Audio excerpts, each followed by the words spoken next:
Dobrý den, všichni vás tady vítám na webináři k metodice Skills Builder a ročnímu projektu programu Skills Builder Accelerator. Společně tady teď budeme mít 30 minut, kdy bych vám ráda představila metodiku Skills Builder a našla společně s vámi, nebo poukázala na odpovědi na otázku, v čem právě vám může být tato metodika prospěšná jako vyučujícímu, anebo jako zástupci školy, která by s metodikou chtěla pracovat na nějaké systematičtější bázi. A po 30 minutách, kdy já vám představím tuto metodiku, tak bude prostor na vaše dotazy a případně nějaké komentáře nebo dojasnění toho, co budete potřebovat vědět. V průběhu těch 30 minut, pokud by vás napadaly jakékoliv dotazy, neváhejte je napsat do chatu a po těch 30 minutách bude možnost se k těm dotazům vrátit. Možná třeba budete mít dotazy, na které potom v průběhu už odpovím a případně samozřejmě na konci bude možné dotazy konkrétní ještě odpovídat. Mé jméno je Romana Šloufová a jsem projektová manažerka zavádění metodiky Skills Builder v České republice. A dovolte mi, abych vás tady pozvala k příběhu nebo povídání o metodice Skills Builder.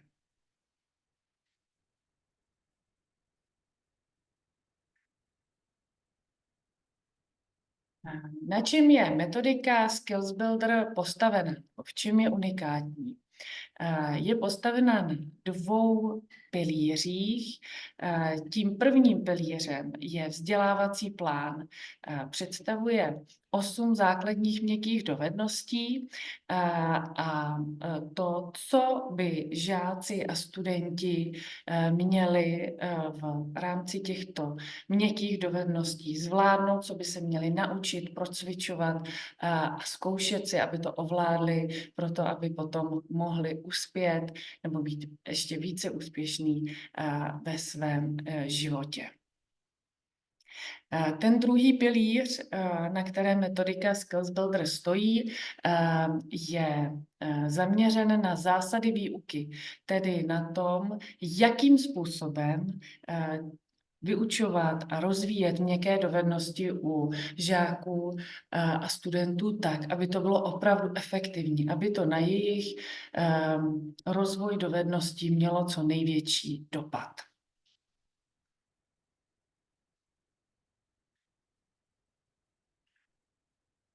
Jak vlastně tato metodika vznikla? Za vznikem metodiky Skills Builder stojí učitel. Učitel, který měl velký zájem na tom, aby jeho žáci byli co nejlépe připraveni na život ve světě, kterém dnes žijeme. Ten učitel se jmenuje Tom Ravenscroft a učil na základních a středních školách na předměstí Londýna, kde při výuce stále častěji narážel na značnou disproporci mezi prostorem a časem věnovaným výuce znalostí a rozvojem dovedností. Tuto situaci se na školách, kde pracoval, snažil změnit a hledal nástroje, které by mu v tom pomohly. Ale protože žádné takové nástroje, které by mu vyhovovaly, nenašel, tak se rozhodl, že ve spolupráci s dalšími vyučujícími odborníky na rozvoj měkkých dovedností i psychologi, ale i také zástupci zaměstnavatelů vytvoří metodiku, která by pomáhala už na základních a středních školách rozvíjet měkké dovednosti, které mladí lidé budou potřebovat pro svůj úspěch v budoucím životě. V současné době tato metodika ušla už značný kus cesty, vznikla v roce 2009 a v současné době ji po celém světě využívá více než 800 organizací a jednotlivců.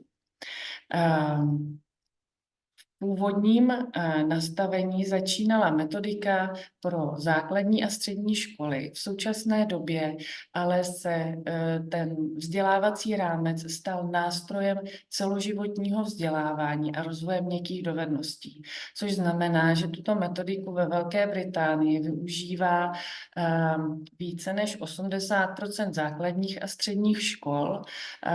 Využívají také vysoké školy pro rozvoj svých studentů, ale i zaměstnavatelé pro rozvoj svých zaměstnanců.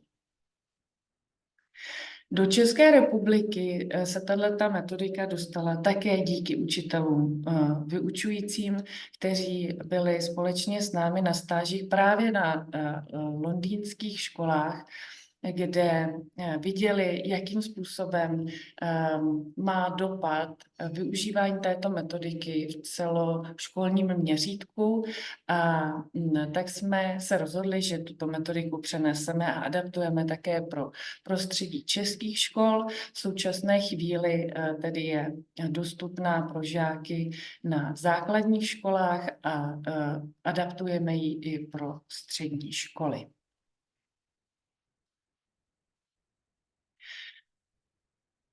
To je tedy základem prvního pilíře vzdělávacího plánu. Je to 8 měkkých dovedností, které můžeme seskupit do dvojic. Jsou to dovednosti zaměřené na komunikaci, je to schopnost naslouchat a prezentační dovednosti, potom dvojice zaměřená na řešení problémů a kreativní myšlení. Dále je to dvojice zaměřená na sebeřízení, kam spadá pozitivní nastavení a cílevědomost. A poslední, ale neméně důležitou dvojicí jsou dovednosti zaměřené na spolupráci, kam patří vůdčí schopnosti a týmová práce. Tyto dovednosti jsou, když bychom se na to podívali, poměrně velké balíky dílčích dovedností a konceptů, které se pod nimi schovávají. A to, co je klíčové pro rozvoj měkkých dovedností, je to, aby každá z těch dovedností se rozdělila do menších celků. Takže kouzlo této metodiky je to, že těchto 8 základních měkkých dovedností dělí do 16 kroků, které jsou jasně definované, jak po stránce obsahové, tak i toho, jakým způsobem je možné je procvičovat a posilovat.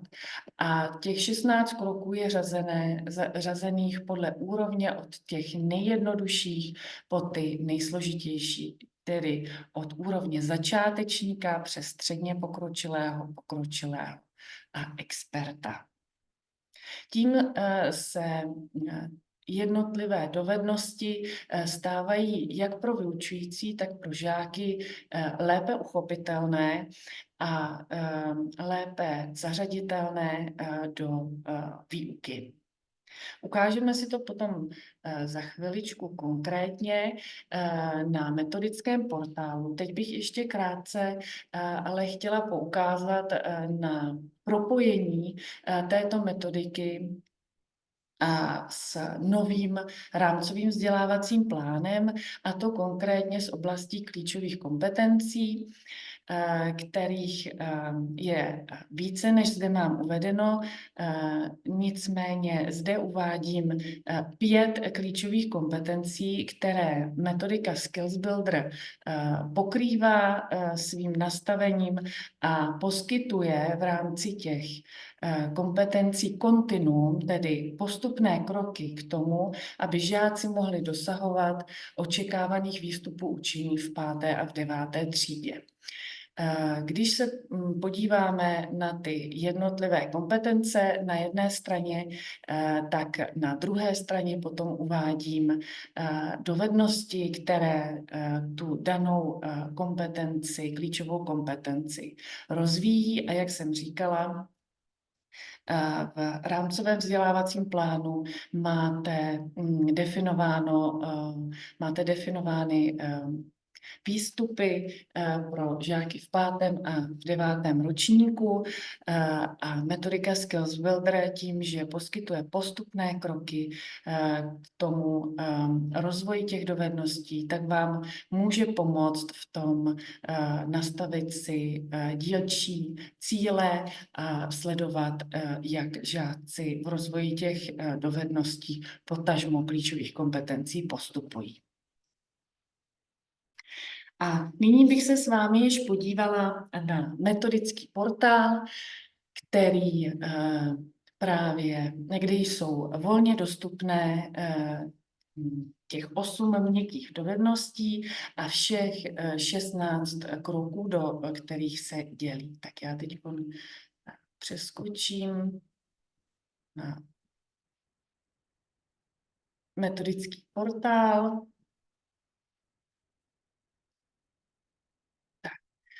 A tam vám doporučím v první řadě podívat se do záložky metodika, kde vidíte všech 8 základních měkkých dovedností, které patří do prvního pilíře vzdělávacího plánu.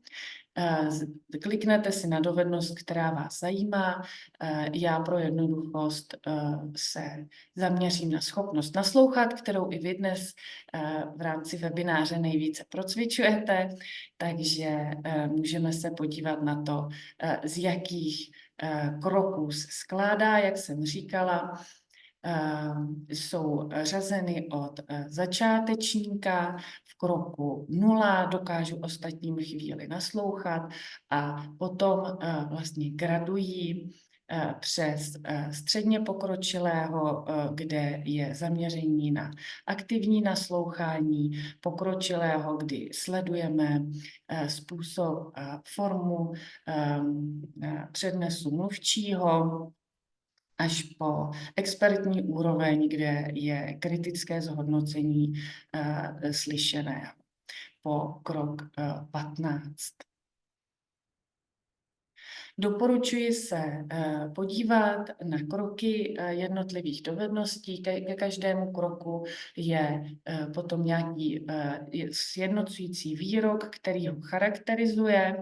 Nicméně pro hlubší pochopení daného kroku můžete zmáčknout tlačítko výuka kroku a rozbalí se vám struktura, která je stejná pro všechny dovednosti a všechny kroky, kde máte daný krok ještě lépe popsaný v dílčích cílech kroku, které jsou většinou 3, kde je vlastně ještě úžeji specifikovány konkrétní vlastně dílčí cíle toho daného kroku. U kroku 0, u schopnosti naslouchat, je to schopnost věnovat pozornost zvukům, které slyším, reagovat na, když na mě někdo mluví, zpívá písničku nebo říká říkanku, a schopnost naslouchat něčemu, co žáky zajímá, a něco o tom říct.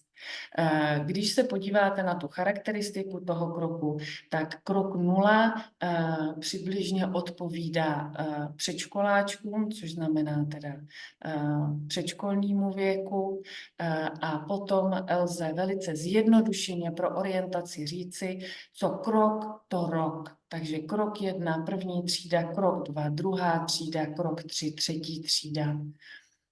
Když se potom podíváte dál do podrobněji popsaného kroku, je zde pro vyučující návrh, jak lze daný krok žákům představit, protože v metodice Skills Builder je klíčové, aby žáci přesně věděli, co se učí a co se po nich chce, co se vlastně mají naučit, aby sami byli schopni potom poznat, jestli to už zvládají nebo ne. Ve spolupráci zejména z začátku s vyučujícím postupem času žáci mohou začít vlastně sledovat ty své pokroky samostatně.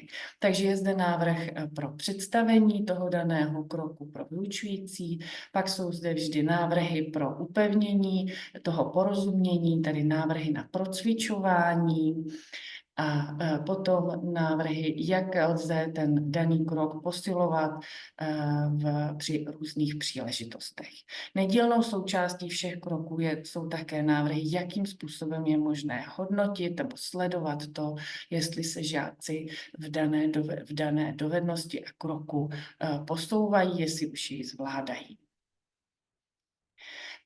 Pro české prostředí jsme potom vytvořili zásobník aktivit, kde pro každou dovednost a kroky 0 až 10 si můžete vyfiltrovat konkrétní aktivity, které jsou ověřené a prověřené, vyzkoušené v českých základních školách. Takže u schopnosti naslouchat si můžete kliknout a vyfiltrovat aktivity, které jsou zaměřené na tento krok, kde se vám ve formátu PDF tedy ukáže základní shrnutí které je to formát PDF, který si můžete vytisknout, a na první stránce je základní shrnutí klíčových informací o tom daném kroku, co by žáci měli zvládnout a jakým způsobem je možné hodnotit a sledovat u žáků, zda daný krok již zvládají, a potom jsou zde konkrétní aktivity, kterými je možné krok rozvíjet. Ty mají stejnou strukturu, vždy jsou zde popsány pomůcky, cíle aktivity přímo navázané na danou dovednost a krok. Je tady popsán průběh, pokud jsou potřeba nějaké speciální pomůcky k tomu nebo nějaké kartičky a podobné věci, tak jsme se snažili vždycky to už rovnou v té aktivitě mít, aby vyučující mohli prostě vzít a použít a nemuseli nic vyrábět. A velice důležitou a nedílnou součástí všech aktivit je reflexe. Jsou zde návrhy na to, jakým způsobem si žáky reflexy vést tak, aby si mohli uvědomit a upevnit vlastně to, co rozvíjeli, zaměřit se na to, aby chápali, co se učí a nakolik to již zvládají. Takže to jsou aktivity. Další záložka, která pro vás může být zajímavá, jsou materiály, které máme v češtině a v ukrajinštině. Velice doporučuji pro začátek využít balíčky aktivit, které jsou zde na 3 témata, třídní projekty, adapťák a skupinová dynamika, kde máme aktivity s odkazem na jednotlivé dovednosti, tak, aby vyučující je mohli využít rovnou v hodinách a vlastně jednoduchým způsobem si osvojili dovednosti, které metodika rozvíjí, a potom vlastně na té záložce zaměřené na aktivity se můžete zaměřovat na aktivity přímo pro konkrétní kroky. To, co je zde k dispozici dále, když se zase podíváme na schopnost naslouchat, tak jsou to loga dovedností, což jsou plakáty v formátu A4 s logem dovednosti, s logem té dané konkrétní dovednosti, kterou doporučujeme vyučujícím, kteří chtějí s metodikou pracovat, vyvěsit na viditelné místo ve třídě a ve chvíli, kdy danou dovednost procvičujete, odkazovat na ta loga, upozorňovat žáky, že právě třeba s touto dovedností pracujete, aby vlastně měli možnost nejenom sluchového ukotvení té dovednosti, ale také vizuálního. Další vizuální pomůcka, která je docela oblíbená u vyučujících, jsou plakáty, která je spojená i se sledováním pokroku. A jsou to plakáty, kde jsou nejenom loga té dané dovednosti, teď vidím, že se mi to už načítá, ale kromě loga té dovednosti jsou tam i 3 kroky,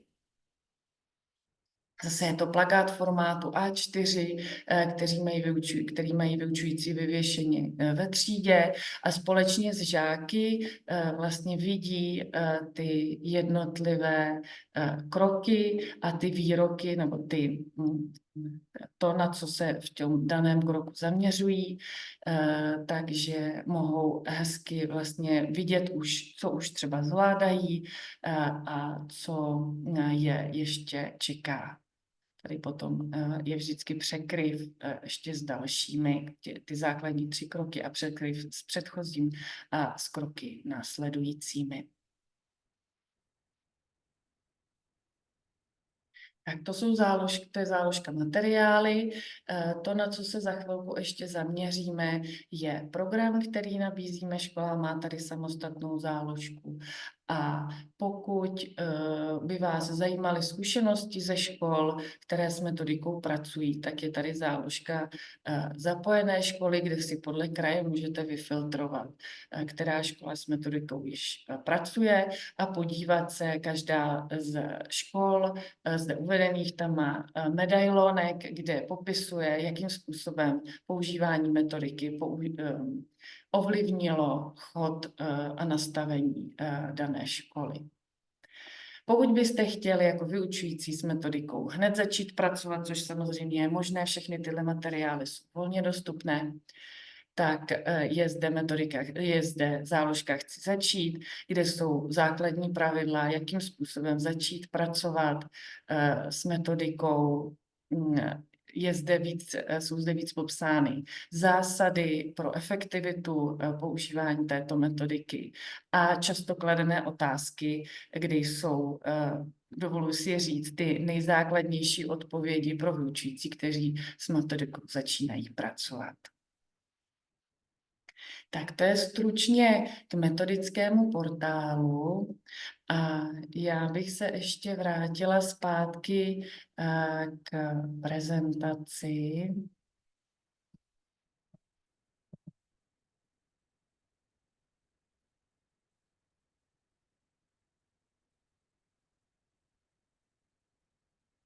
Takže jste měli možnost vidět, na metodickém portálu můžete prozkoumat do detailu všech 8 měkkých dovedností a 16 kroků, na které se každá z dovedností rozděluje a v záložce Chci začít, jsou potom také nějaké základní typy spojené se zásadami efektivní výuky měkkých dovedností. Takže to všechno můžete prozkoumat na metodickém portálu. A to, co vlastně je klíčové pro efektivní doručování a rozvoj měkkých dovedností u žáků, je těchto 6 zásad. Tyto zásady jsou vlastně základem pro program Skills Builder Accelerator, který nabízíme v současné době pro základní školy. Je to roční program pro školy, které chtějí začít systematicky a dlouhodobě měkké dovednosti u žáků rozvíjet, protože zavedení této metodiky do celé školy, což se ukazuje být nejefektivnějším způsobem rozvoje měkkých dovedností u žáků, je běh na delší trať a ten první rok je klíčový, takže Skills Builder Accelerator ten první rok je vlastně metodicky nejvíce nabitý a během toho prvního roku se s metodikou a s těmi zásadami výuky budete mít možnost hlouběji seznámit a začít si vytvářet tu dlouhodobou strategii rozvoje žáků. Pro školy, které chtějí potom pokračovat v metodické podpoře a rozvíjet ten koncept ve škole dál, jsou navazující programy Accelerator Plus. V tom programu Skills Builder Accelerator to, co vlastně získáte, je kompletní metodické materiály, to, co jste měli možnost vidět na metodickém portálu, tak i vytištěné v češtině. To, co poskytujeme našim školám, je také přístup k prémiovým materiálům v angličtině, na britském metodickém portálu. Dále je to propojení s komunitou vyučujících, kteří s metodikou pracují, a komplexní metodická podpora online a offline. V současné době je otevřeno přihlašování do tohoto programu na příští školní rok. Maximální počet škol, který tento rok můžeme přijmout, je 10 škol a cena toho programu pro školu je 70 000 korun. Když se podíváme, pokud by vás zajímal ten systém té podpory metodické, tak první fáze je plánování a příprava, která začne vlastně ještě před začátkem toho školního roku, kdy v květnu máme úvodní školení pro pedagogické lídry ze škol, které mají o program zájem. Už na tom úvodním školení se začne vytvářet nějaká základní představa o strategii zavádění metodiky v dané škole.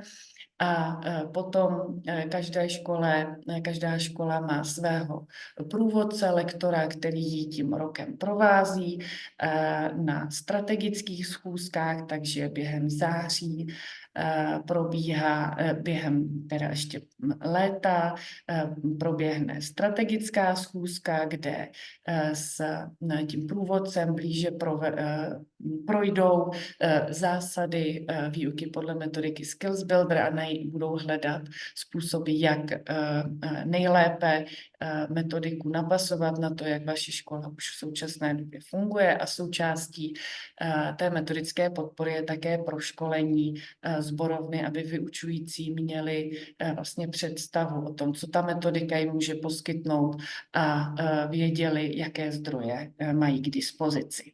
Od září do června potom probíhá zavádění té metodiky během toho školního roku, které zahrnuje představení metodiky žákům a rodičům, implementaci metodiky do výuky a života školy.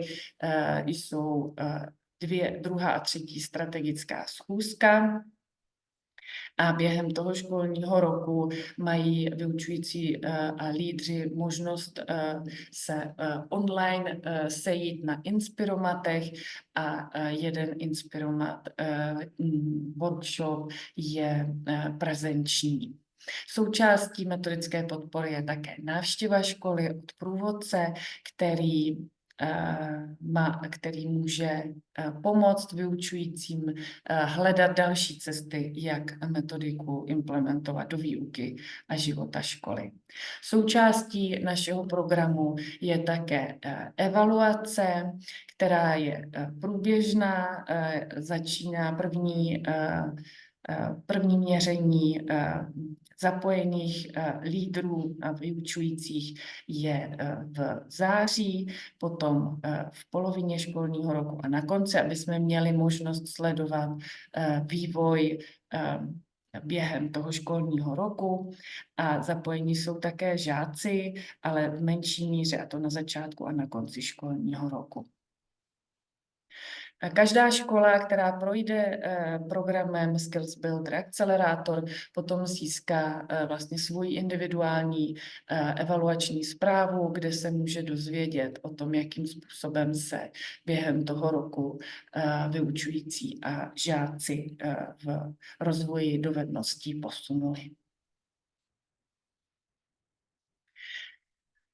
Program Skills Builder Accelerator tedy umožňuje nasazení nebo implementaci té metodiky toho prvního pilíře, což je 8 měkkých dovedností a pomocí 6 zásad, tak aby byla nastartována cesta pro dlouhodobý rozvoj měkkých dovedností v dané škole. Pro ten první rok je možné získat ocenění pro začínající školy na úrovni bronzového certifikátu, který je společností Skills Builder Global poskytován školám po celém světě, má tady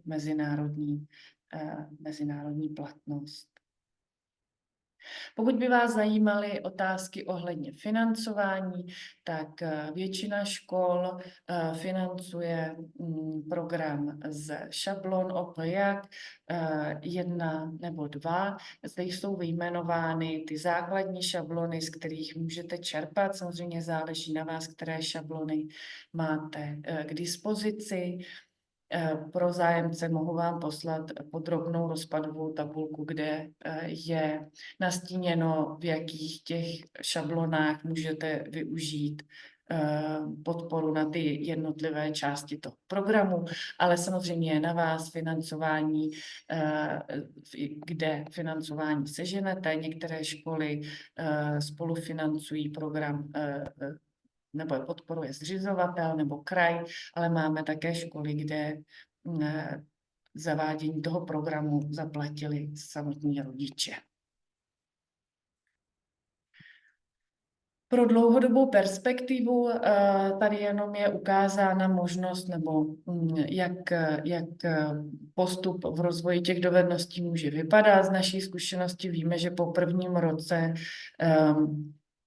školy z 80% pokračují v metodické podpoře, ale není to podmínkou. Můžete s metodikou pracovat i bez naší podpory a dostat se na vyšší úroveň toho rozvoje těch dovedností. Většinou trvá 2 až 3 roky pro vlastně dosažení té nejvyšší úrovně, která je spojena už třeba s využíváním té metodiky do větší hloubky.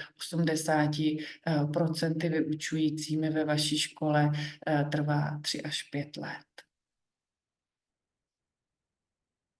Tak. To, co metodika Skills Builder přináší vyučující, je zejména systém a postupné kroky pro rozvoj dovedností a vyučující také oceňují, že jim umožňuje jednoduše vlastně změnit přístup k rozvoji měkkých dovedností ve výuce a zaměřit se konkrétně a cíleně na rozvoj měkkých dovedností. V nejbližší době, pokud by vás metodika zaujala, měli byste zájem se do akcelerátoru přihlásit, tak určitě je to možné. Některé školy využívají i vlastně možnost ochutnávky pro sborovnu, kdy lektor přijede přímo k vám do školy a metodiku tam představí, tak abyste vlastně měli jistotu nebo i vyučující měli základní představu, co ta metodika může poskytnout a měli větší motivaci se do programu zapojit. Pro vedení škol nabízíme možnost workshopu Skills Builder Accelerator naživo, které budeme pořádat 11. února v Brně a 17. února v Praze. Tak. Tady tuto prezentaci dostanete k dispozici, takže potom se můžete podívat, jaké jsou doporučené další kroky přímo potom webináři. A já vám v tuhletu chvíli děkuji za pozornost a ukončuji